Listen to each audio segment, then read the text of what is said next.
Oke, langsung saja kita akan masuk ke acara inti kita untuk talk show malam hari ini. Selanjutnya, saya akan memperkenalkan terlebih dahulu untuk moderator acara talk show kita malam hari ini. Berikut adalah profil singkat dari moderator acara hari ini. Jadi moderator kita memiliki nama Dragono Halim, kemudian pekerjaannya saat ini adalah sebagai Corporate Communication Manager, kemudian juga pengalaman volunteering sebagai Departemen Komunikasi di Dewan Pengurus Pusat Pemuda Theravada Indonesia pada periode 2018 sampai 2022. Kemudian ia juga pernah volunteering sebagai TEDx Jakarta dan pendidikannya saat ini sebagai S1 Komunikasi Universitas Mula Warman di Samarinda. Oke, kayaknya nih Kodragono sudah bergabung dengan kita nih. Halo Kodragono? Halo? Halo, selamat malam. Kedengaran nggak suaranya? Kedengaran kok, jelas sekali. Selamat malam kok, nama budaya. Nah, budaya. Ya, gimana nih kabarnya kok? Sehat kok? Baik-baik, terima kasih. Ya, semoga sehat terus ya kok di pandemi saat ini ya. Iya, Oke, sama-sama. nah supaya saudari-saudari sekalian nih, teman-teman sedama kita, supaya bisa lebih mengenal Koko nih, mungkin ada baiknya Koko untuk memperkenalkan diri sendiri secara singkat kok. Mungkin bisa saya persilakan. Memperkenalkan diri sendiri ya. Iya kok, silakan kok. Oke, teman-teman, selamat malam. Sotihotu, nama budaya. Semoga teman-teman semua dalam keadaan yang berbahagia malam hari ini. Ini sebenarnya yang tadi sudah dibacakan oleh Livran sebagai profil saya secara singkat sudah cukup ya. Yang jelas, saya saat ini bekerja sebagai Corporate Communication Manager di salah satu perusahaan e-commerce. Dan untuk beberapa kegiatan volunteering, aktifnya di DPP Patria saat ini, sebelumnya menjadi Ketua DPD Patria di Kalimantan Timur selama 2 periode. Dan di TEDx Jakarta sampai sekarang masih. Jadi kalau misalnya teman-teman yang di Surabaya, itu kalau tahu ada namanya TEDx Jalan Tunjungan, itu juga adalah salah satu tim TEDx di lokasi sekitar. Dan seperti yang tadi sudah dijelaskan, pendidikan saya memang terakhirnya di S1 Komunikasi di Samarinda. Mungkin hanya itu, Livran, yang bisa saya tambahkan kembali dari profil singkat saya yang sangat singkat. Oh ya, terima kasih Kodragono atas perkenalannya. Oke, saya yakin bahwa hadirnya sekarang mulai mengenal Koko aja ya, jadi lebih cair lagi untuk malam ini ya. Oke, sepertinya para hadirin sudah tidak sabar nih untuk mendengarkan materi kita hari ini ya. Jadi langsung saja mungkin selanjutnya rangkaian materi akan saya berikan kepada Kodragono Halim. Kepada Kodragono saya persilakan. Baik, terima kasih untuk Livran yang sudah melemparkan mikrofon ya. Kalau acara offline ini mikrofonnya diberikan kepada moderator. Jadi seperti yang teman-teman tahu di talk show pada malam hari ini about doing the right thing either in good or bad situation, kita akan ada one-on-one session dulu. Kita ada 2 narasumber. Yang pertama saya langsung perkenalkan aja, mungkin juga bisa dibantu dengan slide-nya, yaitu ada Profesor Doctor of Economics, Pak Sujoko Efrin, Master of Commerce. Tadi oleh Livran disebut Master of Computer ya. Kalau saya tahunya sih Master of Commerce ya, with honors MA PhD. Beliau adalah guru besar di Fakultas Bisnis dan Ekonomika Universitas Surabaya dan sekaligus juga merupakan direktur dari Ubaya Innovation Hub, sebuah lembaga yang fokusnya pada inovasi dan kewirausahaan. Beliau menempuh pendidikan di Universitas Surabaya, kemudian dilanjutkan dengan University of Wollongong di Australia, dan untuk 2 jenjang terakhir itu di University of Manchester di UK. Saat ini beliau menjadi asesor, salah satu asesor atau penilai gitu ya dalam lembaga Badan Akreditasi Nasional Perguruan Tinggi, dan dalam lingkup spiritual beliau adalah pengurus dari Yayasan Wihara Budayana Dharmawira Center di Surabaya. Mungkin kita langsung saja masuk ke sesi one-on-one yang pertama. Nanti kita akan mendengarkan paparan dari Profesor Sujoko. Dan apabila teman-teman ada yang ingin bertanya, sebelum sesi tanya-jawab, mungkin boleh disampaikan di chat box gitu ya. Dan setelah sesi dari Profesor Sujoko, baru kita akan mendengarkan pesan dhamma, uraian dhamma dari narasumber kita yang kedua, yaitu Yang Mulia Biku Kemadaro. Yang sedikit informasinya yang bisa saya kumpulkan adalah, beliau ini adalah figur yang ada di balik account media sosial Taste of Truth. Teman-teman kalau ngelihat Taste of Truth di YouTube, itu banyak materi-materi yang menyenangkan secara spiritual ya, dan sangat-sangat relate buat anak muda. beliau ada di balik itu, dan beliau diupasapada biku di Wihara Jakarta Dhamma Cakajaya dengan upajaya Bante Sukemo Mahatera. Baik, tidak berlama-lama lagi, saya persilakan kepada Profesor Sujoko untuk mulai sharing dan berbagi informasi pada malam hari ini. Profesor Joko, dipersilakan. Ya, terima kasih Bro Dragono. Ya, teman-teman sekalian semuanya, adik-adik. Namo Buddhaya, semoga kita berbahagia semuanya. Ini, Bro Dragono, saya nanti punya waktu berapa lama ini untuk pemaparannya? 30 menit? Dari 30 menit sebenarnya bisa dilebihin sampai 30-35. Tapi nanti senyamannya, kalau misalnya Profesor Joko nyaman untuk saya sela dengan pertanyaan, boleh. Tapi kalau Profesor Joko lebih suka untuk full, biar diselesaikan dulu paparannya, baru kita tanya jawab. Iya, apakah Bante Kemadharu sudah hadir? Sudah hadir. Iya, iya. Sudah hadir, Prof. Bante, ya. Ya, mohon izin silakan Prof. Terima kasih Bante untuk kehadirannya. Iya. Baik, teman-teman semua, saya panggil teman-teman semuanya saja ya. Jadi saya akan share screen ya, dan ya ini ya. Jadi saya mendapatkan tugas ya dari panitia. Terus terang ini adalah pengalaman saya yang pertama untuk memberikan Dhamma Talk di acara Vesak Festival ya, dan saya sungguh sangat bangga dengan semangat para muda-mudi Buddhis ya. Dalam masa pandemi ya, Vesak tetap berlangsung, kegiatan tetap berlangsung walaupun secara online ya. Dan saya mendapatkan topik tentang doing the right things ya, dan saya akan ini dengan judul good atau bad ya. Tapi dari good atau bad, apakah yang lebih penting itu adalah memahami sifat sejati kehidupan ya. Baik, ada 5 agenda yang akan saya sampaikan di sini. Yang pertama itu adalah new normal dan tantangannya. Yang kedua adalah zona nyaman. Yang ketiga adalah cara kerja pikiran. Yang keempat itu adalah kebenaran konseptual versus kebenaran tertinggi. Dan yang terakhir, saya akan mencoba berbagi tentang apa sifat sejati dari kehidupan. Ya. Nah, dalam new normal yang kita hadapi sekarang ini, ya, ini bukan cuma sekedar kita merubah kebiasaan menjalankan protokoler kesehatan, memakai masker, gitu, atau mengurangi interaksi yang melibatkan kegiatan fisik dengan orang lain. Tapi sebetulnya yang terjadi di sini adalah sebuah perubahan multidimensional dalam cara kita, dalam studi kita. Mayoritas di sini mahasiswa tentunya tahu bahwa nyaris kita tidak pernah lagi sekarang ke kampus, ya kan?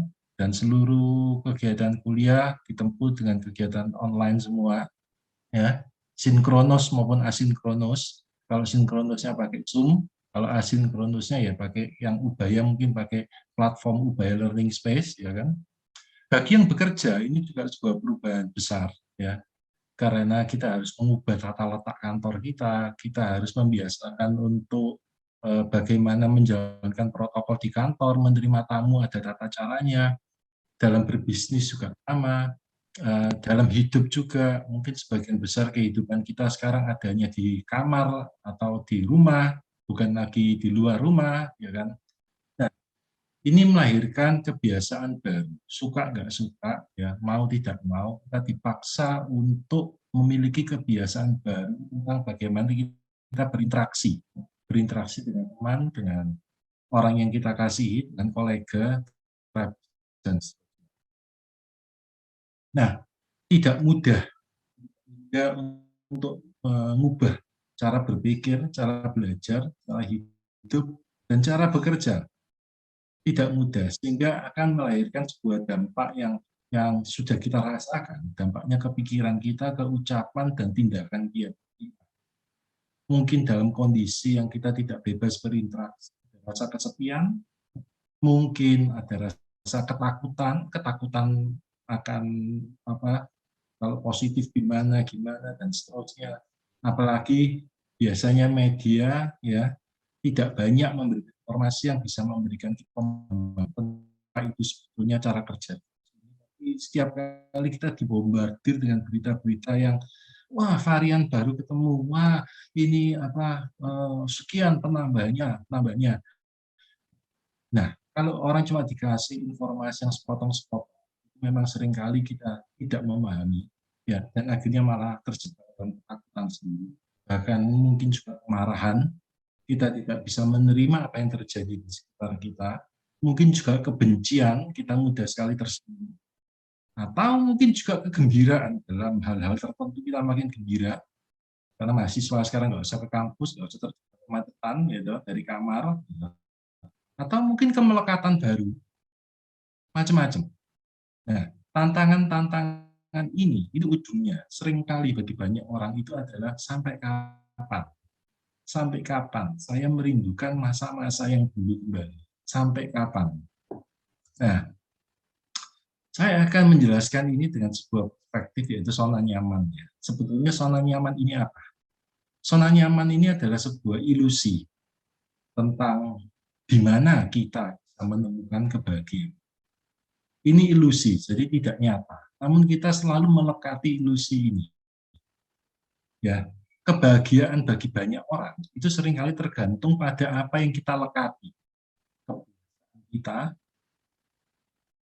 di masa lalu, pengetahuan yang sudah kita miliki sebelumnya, di mana semakin banyak yang kita ketahui, itu biasanya orang merasa makin punya kendali. Sedangkan semakin sedikit hal yang kita ketahui, orang akan takut. Ini yang membuat banyak orang menjadi enggan meninggalkan zona nyamannya, enggan belajar hal baru, enggan mengubah kebiasaan-kebiasaan atau paradigma baru. Ya. Nah, karena apa? Hal baru itu berarti apa? Kita harus. Padahal seringkali kita takut kehilangan kendali. Nah, sebetulnya zona nyaman itu adanya di masa lalu, tidak di sini dan sekarang, tidak in the here and in the now.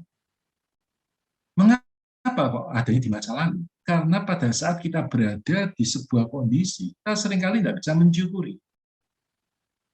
Kita merasa masih ada saja yang kurang, masih ada yang belum lengkap. Pada saat kondisi itu sudah lewat, baru kita nyesal. Iya, itu enak ya, coba seperti dulu lagi kan enak ya, dan seterusnya, dan seterusnya. Kalau Anda punya pacar, ya, saat Anda sedang dengan pacar Anda selalu mengkritisi, pacarku ini nek makan kok banyak, bagus ya, dandan kok gak bisa pas. Ya. Kalau ngomong tuh kok mesti nyelekit ya, dan tapi kalau kita sudah kehilangan, kita baru merasa, kalau itu sudah lewat, baru kita merasa kehilangan.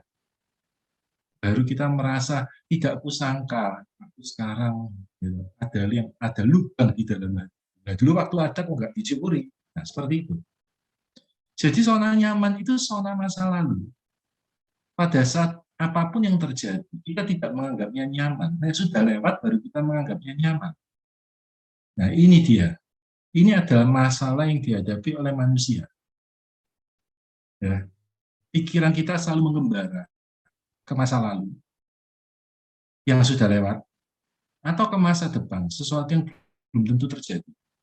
Sehingga kita dicekam oleh ketakutan, kita dicekam oleh obsesi yang berlebihan, kita tidak bisa mensyukuri apa yang terjadi di sini dan sekarang. Kita tidak mensyukuri in the here and in the now. Nah, lebih jauh lagi saya akan mencoba menjelaskan ya, cara kerja pikiran kita itu seperti apa sih? Nah, cara kerja pikiran ini ya, apa yang diajarkan oleh guru kita, Sang Buddha, itu ternyata sudah dibuat dengan riset ilmiah. Ya. Jadi satu hal, kita sebagai Buddhis, ya, kita ini tidak perlu terlalu pusing. Apakah sains dan agama itu bertentangan? Ya, karena pada dasarnya justru Sang Buddha mengajarkan pada kita untuk memiliki ehipasi, rasakan sendiri, pahami, jika itu bermanfaat, terimalah, kalau enggak usah.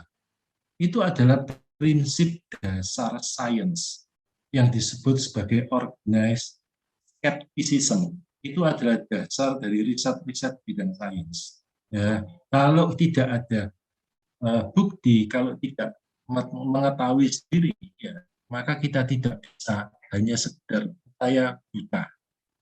Nah, ini yang diajarkan oleh Sang Buddha, dan ini juga sudah diperkuat oleh berbagai riset-riset ilmiah, baik itu di bidang psikologi dan macam-macam lagi. Ya, kita punya indera. Ya, indera kita ada indera mata, ada hidung, ada kulit, ada telinga, dan sebagainya. Plus pikiran itu sendiri. Nah, kontak dengan fenomena eksternal, dengan dunia eksternal, tanda kutip, itu melalui indera-indera kita. Pada saat mendengar sebuah musik, alunan musik, kemudian kita mencoba menemukan asosiasinya dengan konsep dalam memori kita. Oh, ini lagunya siapa? Bagi yang suka musik rock, oh ini lagunya Metallica. Oh, Metallica itu enak, gitu. Kita mencari asosiasinya. Bagi yang suka klasik, oh ini permainannya lagunya siapa? Beethoven atau Mozart. Memori kita mencari. Ya, iya betul ini Beethoven atau Mozart. Saya bisa mengidentifikasi dari alunan nadanya. Kita mencium sebuah bau, gitu. Oh ini kok bau yang sesuatu ya? Apa ini ya? Kita cari lagi asosiasinya dalam memori kita. Kita cari konsep apa ini. Oh ternyata ini adalah bau masakan tertentu yang kita sukai. Wah berarti ini enak. Jadi sepanjang kehidupan kita, baik itu yang sekarang maupun yang sebelumnya, itu kita sebetulnya itu sudah banyak menerima konsep-konsep yang tersimpan dalam memori kita. Kalau kehidupan yang sekarang itu tersimpan dalam pikiran kita saat ini, kalau asalnya dari kehidupan yang lalu itu tersimpan dalam gen kita. Gen itu yang menjelaskan mengapa ada anak yang baru sebentar belajar bermain bulu tangkis sudah bisa, belajar piano sebentar sudah bisa. Dan mengapa ada anak yang sampai bertahun-tahun belajar bulu tangkis atau piano kok ya nggak iso-iso? Ya, itu ada semua penjelasannya dalam gen kita. Gen itu dari mana? Gen itu diturunkan dari orang tua kita. Ada sebuah proses kolektif, baik itu dalam kehidupan kita di masa lalu maupun segala sesuatu yang bersinggungan dengan kita, itu tertanam dalam gen ini. Nah, konsep itu membentuk cara pandang terhadap dunia di sekitar kita. Suka atau tidak, baik atau buruk, menyenangkan atau tidak menyenangkan, asosiasi pribadi kita. Jadi persepsi kita yang mengatakan bahwa sesuatu itu baik atau buruk, sesuatu yang baru itu suka atau tidak suka, menyenangkan atau tidak menyenangkan. Semuanya itu tidak pas dengan memori kita. Itu menjelaskan mengapa kok kalau ada bagi sebagian orang makan soto itu adalah pengalaman yang mengerikan. Sebetulnya sotonya itu sendiri itu tidak punya nilai inherent enak atau tidak, tapi pikiran kita lah, konsep kita lah yang mengatakan itu enak atau tidak. Orang suka kopi, sebagian yang lain tidak suka minum kopi. Ya, bukan soal kopinya itu enak atau tidak, tapi soal konsep apa yang tertanam dalam pikiran kita. Ya kan? Rasa pahit, ada yang suka, ada yang nggak suka.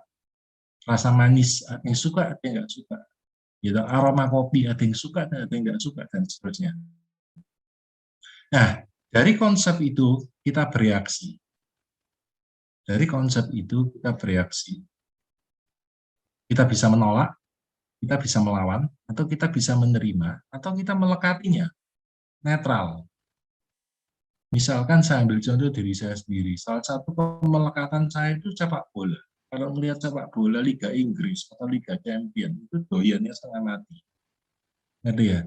Jadi kalau saya buka, katakan ini ya, katakan saya buka,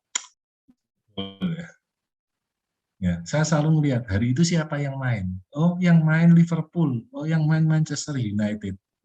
Maka saya melekatinya. Saya akan tunggu jamnya, akan ke TV saya.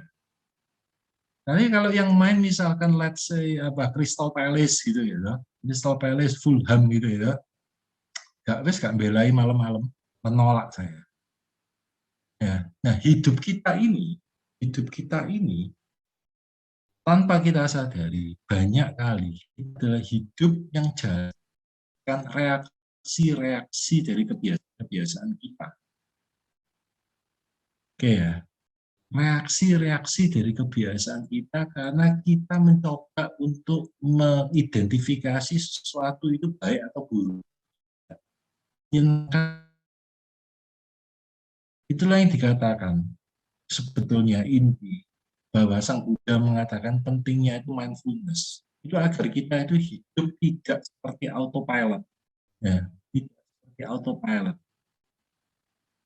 Kita itu memerlukan respons, bukan reaksi. Kalau reaksi itu autopilot, hanya karena kebiasaan tidak suka sesuatu. Kebiasaan kalau nggak suka membentak, baper, gondok, dan seringkali kita tidak menyadari saat kita bertindak.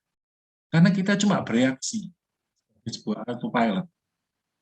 Kita tidak merespon dengan kesadaran penuh, dengan mindfulness. Nah, akibatnya apa? Karena kita hidup secara autopilot.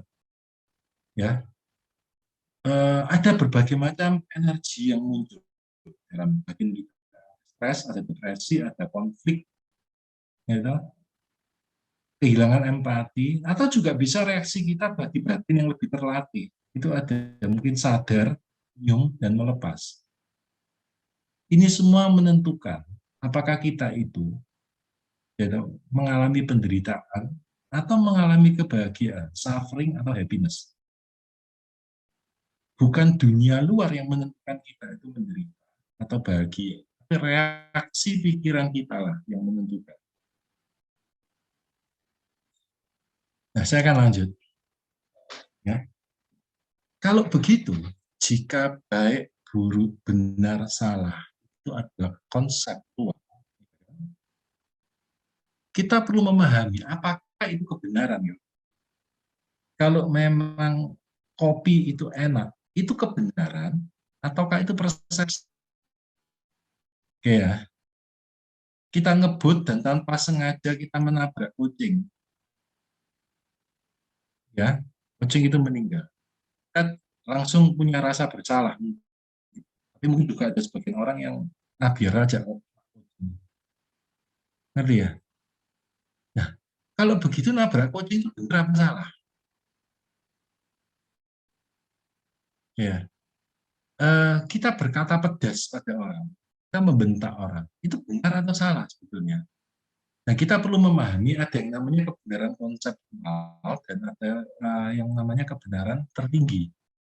Ya, kalau kita masuk pada dualisme, indah atau tidak, merdu atau tidak, menyenangkan atau tidak, lesat atau tidak, maka itu barulah kebenaran konseptual yang terjebak pada pola dualisme benar atau salah. Dan itu melahirkan reaksi yang autopilot, bukan respon dengan kesadaran penuh.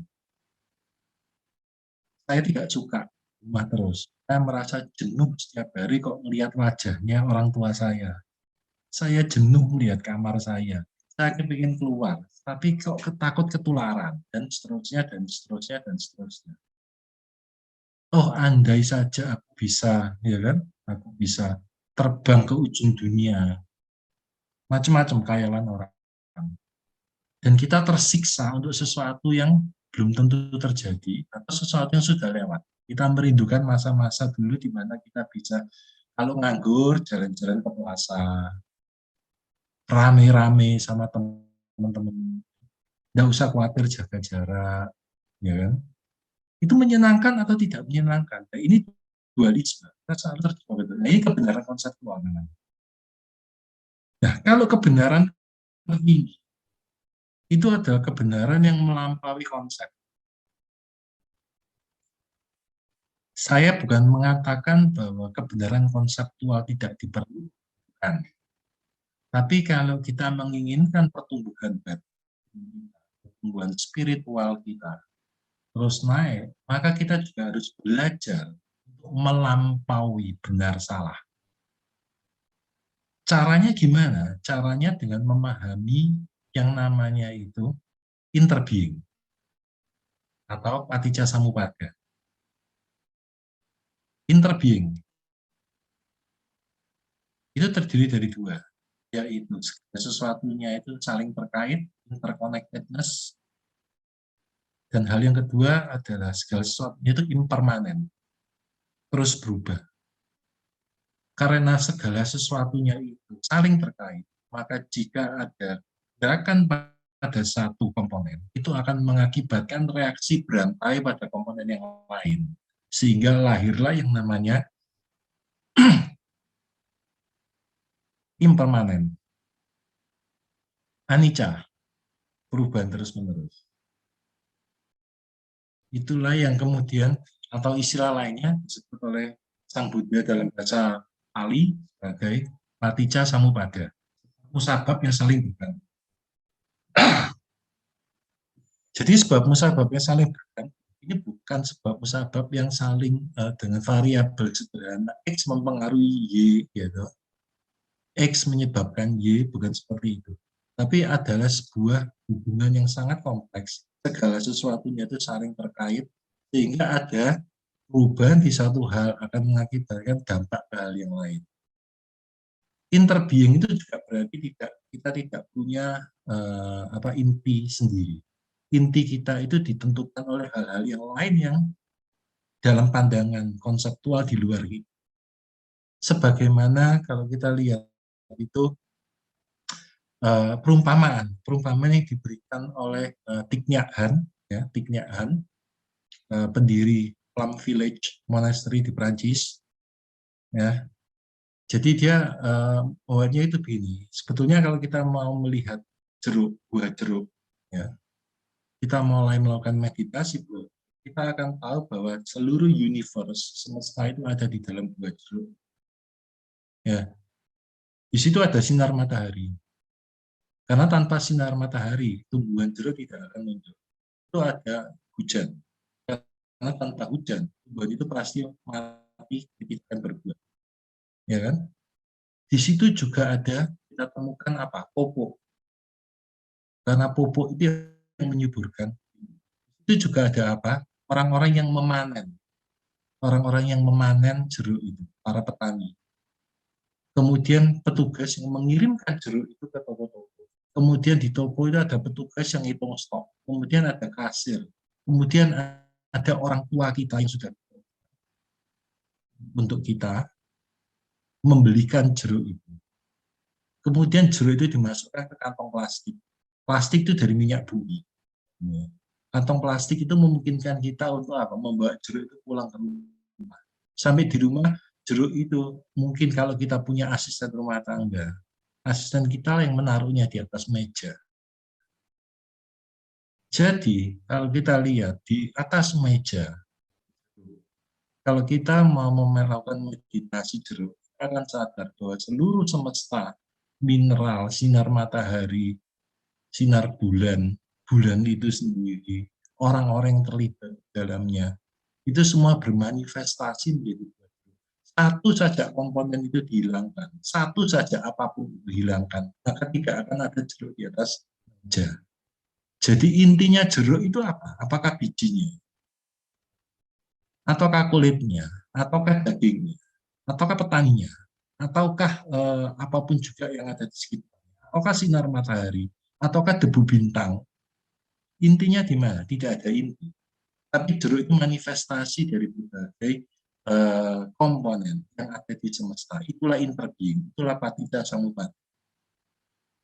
Dan ini adalah sifat sejati dari segala sesuatu. Berarti termasuk juga di dalam, kalau kita mengatakan bahwa apakah sesuatu itu yang lesat atau tidak lesat, itu sangat tergantung pada pengalaman persepsi orang-orang yang pernah berhubungan dengan kita, semuanya itu saling terkait. Jika tidak ada lesat, maka tidak mungkin ada yang namanya tidak lesat. Jika tidak ada tidak lesat, mungkin ada yang namanya lesat. Karena semua saling terkait. Indah atau tidak? Indah baru ada jika ada konsep tentang tidak indah. Tidak indah baru ada jika ada konsep tentang indah. Maka sebagai murid Sang Buddha, kita perlu belajar melampaui dualisme. Kita mulai mencoba memahami sifat sejati dari segala sesuatu.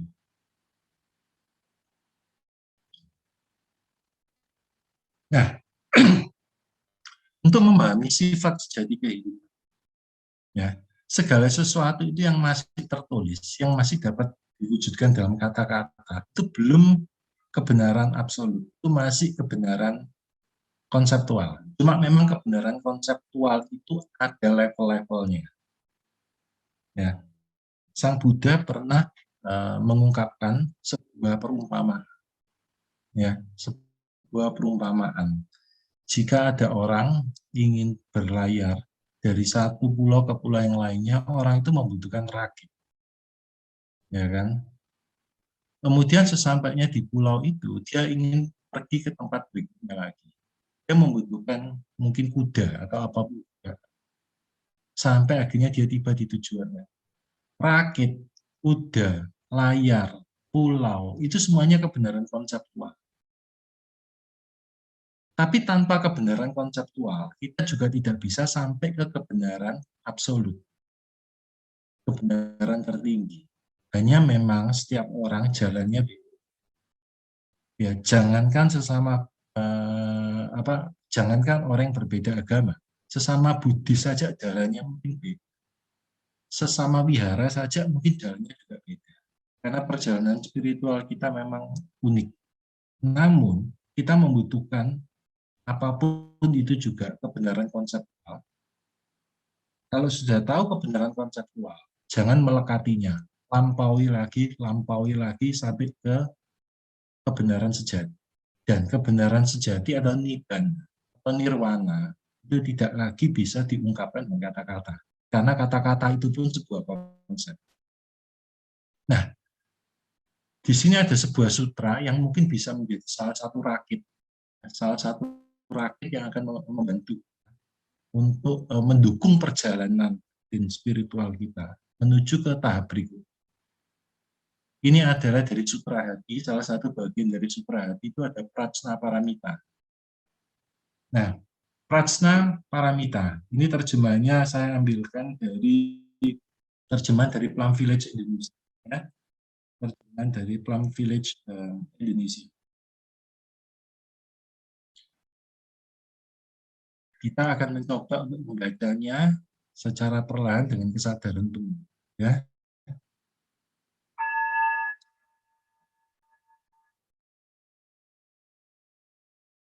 Kala Bodhisattva Avalokitesvara merenungkan secara mendalam tentang Prajna Paramita. Seketika itu menyadari bahwa Pancaskanda juga kosong adanya. Setelah penyadaran ini, dia berhasil mengatasi muaduba. Wahai Sariputta, tubuh ini adalah sunyata, dan sunyata adalah tubuh ini. Tubuh ini tiada beda dengan sunyata, dan sunyata tiada beda dengan tubuh ini. Demikian juga dengan perasaan, persepsi, bentukan pikiran, dan pencerapan.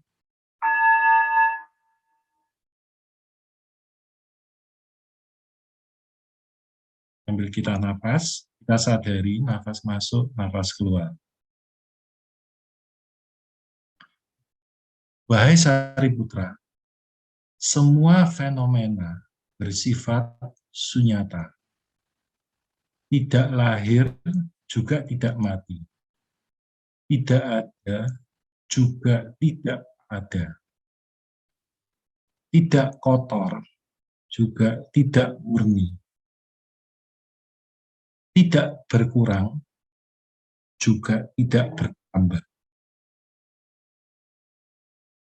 Semua fenomena yang kita alami, pandemi, kesepian di rumah, kurangnya mobilitas, interaksi yang terbatas, ketidakpastian dalam pekerjaan kita, dalam studi kita, semua itu tidak memiliki inti kekal mandiri yang satu dengan lain. Bentuk kelahiran dan kematian. Kita bukan ada sejak lahir, tapi bahkan sebelum kita lahir, kita sudah ada. Kita juga tidak berakhir setelah kita mati. Orang yang kita cintai juga berakhir dengan kematiannya, karena dia akan terus berkelanjutan dalam berbagai rupa dan bentuk. Jika orang yang kita sayangi meninggal, bukan berarti orang itu dari ada menjadi tidak, tapi dia telah bermanifestasi. Sebagian bermanifestasi dalam diri kita, dalam pikiran kita, dalam batin kita, dalam fisik kita. Sebagian bermanifestasi lagi dalam orang lain, makhluk lain, segala macam kehidupan yang dia pernah berinteraksi. Pikirannya akan terus bertransformasi sampai ke bentuk kehidupan berikutnya. Tidak ada yang kotor, juga tidak ada yang murni. Karena kotor ada jika ada yang murni. Murni baru ada jika ada yang kotor. Jika kotor hilang, murni pun hilang. Murni hilang, kotor pun hilang. Tidak ada yang berkurang juga tidak. Itu artinya adalah bahwa kalau kita kehilangan sesuatu, itu bukan berarti ada sesuatu dari diri kita yang hilang. Kalau kita mendapatkan sesuatu juga bukan berarti sesuatu yang bertambah. Karena berkurang atau bertambah itu hanyalah ilusi egois. Kemudian paragraf berikutnya. Oleh sebab itu dalam sunyata, dalam kesaling terkaitan, keadaan inti mandiri, pancaskanda tidak bisa berdiri sendiri. 18 ranah fenomena yang terdiri dari 6 organ indera, 6 objek indera, dan 6 pencerapan juga tidak bisa berdiri sendiri. Kalau kita mendengar suara genta, bukan berarti fenomena itu hanya ada dalam bentuk energi suara saja. Tapi ada berbagai hal lain, efek sampingan, efek berantai, yang pasti akan membawa perubahan tertentu di sekitar kita. Kalau kita makan, pernahkah kita makan membayangkan, makan tapi hidung kita ditutup, tidak bisa mencium baunya. Konsep kita tentang makanan pun juga berubah. Kita makan, kita menganggap itu lezat atau tidak. Karena apa? Lidah, hidung, mata, dan semua bentuk indera itu saling bersatu. Membentuk konsep yang hanya bermanifestasi jika kondisi terpenuhi. Bukan sesuatu yang kekal, yang untuk dinikmati atau untuk dibenci. 12 mata rantai interdependen. Kemunculan dan hilang lenyap juga tidak bisa berdiri sendiri. Duka, sebab duka, akhir duka, dan jalan mengakhiri duka, kearifan dan pencapaian juga tidak bisa berdiri sendiri. Jadi jangan larut dalam apapun bentukan pikiran, perasaan yang muncul, karena itu hanyalah sesaat.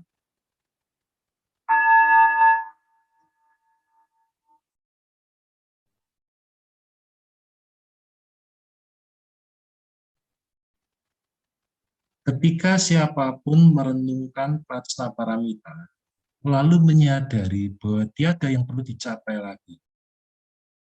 Berkat prajnaparamita, tiada lagi rintangan dalam pikirannya. Karena sudah tiada rintangan, maka tiada juga ketakutan. Hancurlah semua persepsi keliru. Terrealisasilah nirwana tertinggi.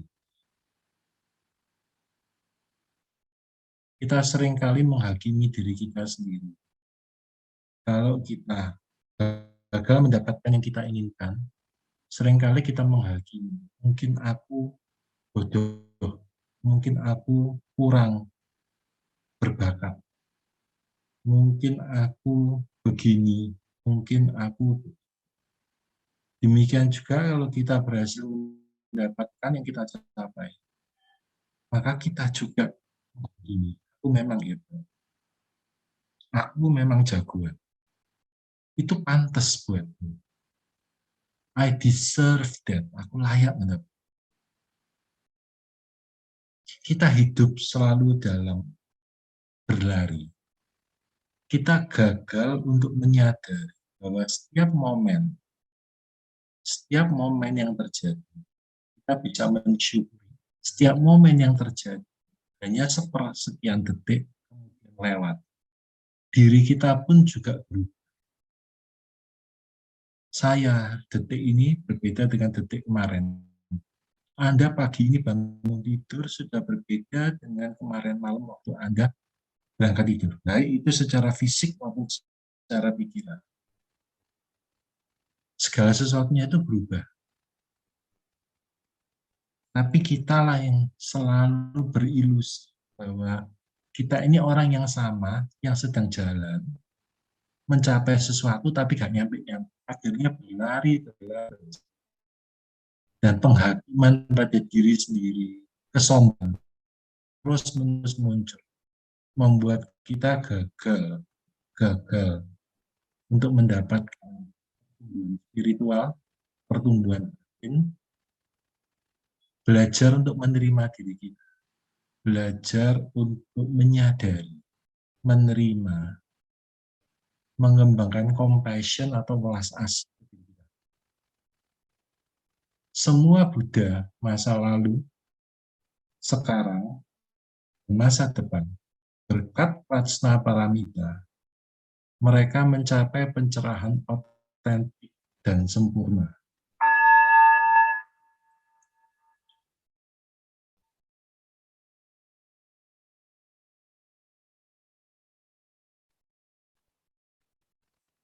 Wahai Sariputta, perlu diketahui bahwa Prajna Paramita adalah mantra teragung, mantra sakti mantra, mantra tertinggi, mantra yang tiada taranya.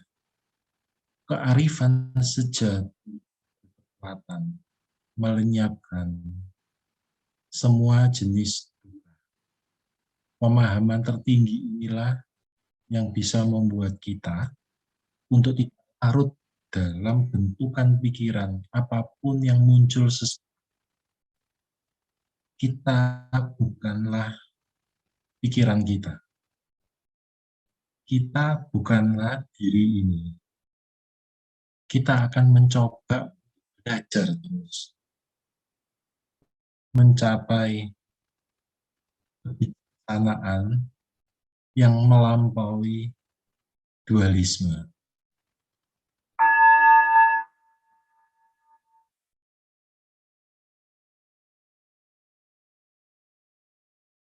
Marilah kita mendaraskan mantra untuk mengagungkan Prajna Paramita. Gate gate paragate parasambhati. Gate gate paragate parasambhati bodhi. Gate gate paragate parasambhati bodhi swaha. Ini artinya adalah teruslah melampaui sampai tiba di pantai, sampai tiba di kebijaksanaan yang tertinggi, sampai terbebas dari semua, sampai terbebas dari pikiran. Lampaui terus, lampaui. Dan itu akan terwujud. Ini adalah makna dari gate paragate para sampai di suara. Nah, sebagai konklusi, dengan kita mencoba untuk tidak terjebak dalam persepsi bukan pikiran konsep dualisme, maka kita akan belajar untuk menyadari, menerima, melepas apapun yang bermanifestasi dalam pikiran kita di sini dan sekarang. Kita mencoba untuk membangun dan memelihara pikiran, ucapan, dan tindakan yang meditatif. Meditasi itu tidak hanya pada saat kita duduk, pintu dikunci, orang tidak boleh mengganggu, tutup mata, bukan. Latihan meditasi itu adalah, meditasi duduk itu adalah sarana supaya kita bisa hidup secara meditatif. Artinya apa? Kesadaran penuh kita latih. Apapun yang kita lakukan, entah itu nyetir, mindful driving, makan, mindful eating, chatting online, mendengarkan ceramah ini, adalah mindful online, jalan, mindful walking. Kalau kita bisa menyadari itu, kita bisa mulai belajar secara bertahap untuk mensyukuri apapun kita, dan kita belajar mengembangkan welas asih semua makhluk. Ini ada salah satu yang bisa dikatakan ya. Semoga saya dan orang lain dipenuhi oleh cinta kasih.